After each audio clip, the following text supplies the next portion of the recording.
Hey everybody, welcome back to the series where I'm finding the exact wattage of the most popular LED headlights and auxiliary lights from Amazon.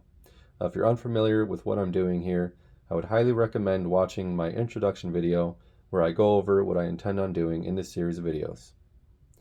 Alright, let's get to it. Today we are testing the DJI 4x4 LED pod light. These are 3-inch square LED lights. They feel pretty hefty. They seem pretty good build quality here. And it comes with a pretty nice wiring harness with your switch here and your relay and everything you need to hook it up and get going.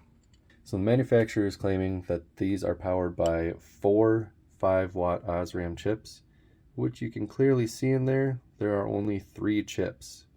So these could be 15 watts, but we will see. So let's go ahead and test it. Alright, so last thing left to do is to turn it on.